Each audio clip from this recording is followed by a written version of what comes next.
मुल्क भर में इन दिनों HMPV वायरस के फैलने की खबरें आ रही है, जिसकी वजह से लोगों में डर और खौफ देखने को मिल रहा है। ऐसे में HMPV वायरस के हवाले से फैलाई जाने वाली गलत अफवाहों और खदशात को ख़त्म करते हुए ज़िले के civil surgeon doctor Neelkanth Bhosikar ने अवाम से अपील की है कि वह इस वायरस से खौफजदा होने के बजाय एहतियाती तदाबीर इख्तियार करे। डॉक्टर भोसीकर के मुताबिक सोशल मीडिया पर HMPV वायरस को कोरोना वायरस की तरह खतरनाक करार दिया जा रहा है, जो बिल्कुल दुरुस्त नहीं। उन्होंने वाज़ेह किया कि कोरोना वायरस एक बिल्कुल नया वायरस था, जबकि HMPV वायरस कई दहाइयों से मौजूद है। ये वायरस खास तौर पर बच्चों को मुतासिर करता है और इसका इलाज मुमकिन है। इस वायरस की अलामात में खांसी, बुखार और जुकाम शामिल है। हाल ही में नागपुर में इस वायरस से मुतासरा एक मरीज पाया गया है, जिसके बाद नांदेड़ की सेहत आमा की मशीनरी को अलर्ट कर दिया गया है। डॉक्टर भोसीकर ने कहा कि वायरस से बचाने के लिए दर्ज झैल एहतियाती तदाबीर इख्तियार की जाए, समाजी फासले का ख्याल रखे,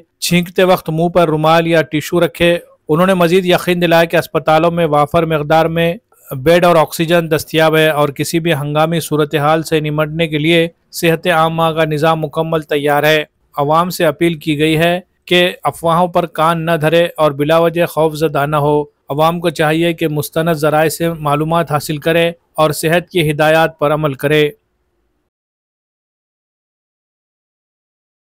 त्याच्यामध्ये सर्वप्रथम आपल्याला आपल्या माध्यमातून मी सर्व जनतेला आश्वस्त करू इच्छितो की ह्या नवीन HMP व्हायरसबद्दल आपण बिलकुल घाबरायचं काही कारण नाही आहे।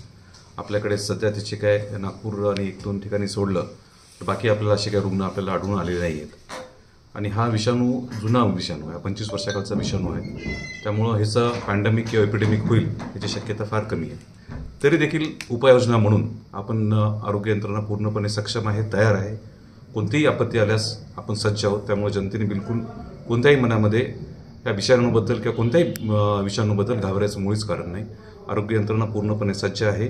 आपल्याकडे जवळपास 22 PSA प्लांट आहेत, आपल्याकडे जवळपास 7 LMO टँक आहेत, आपल्याकडे ऑक्सिजन पाईपलाईन्स आहेत, आपल्याकडे वॉर्ड्स तयार आहेत। त्याच्यामुळे याच्यामध्ये आरोग्य यंत्रणा पूर्णपणे सज्ज आहे आणि आपण प्रार्थना करू की अशी कोणती आपत्ती येणारच नाही आणि ह्या विषाणूबद्दल आपण घाबरायचं पण कारण नाही आहे। याच्यामध्ये हा व्हायरस असल्यामुळे हा रेस्पिरेटरी ट्रॅकला अफेक्ट करतो। त्यामुळे आपण कोविडमध्ये जे आपलं 30 सूत्री होतं, सोशल डिस्टन्स ठेवणे, हात धुणे, खोकलताना आणि शिंकताना आपण रुमाल वापरणे, ह्या गोष्टी आपण ह्याची काळजी घेतली पाहिजे।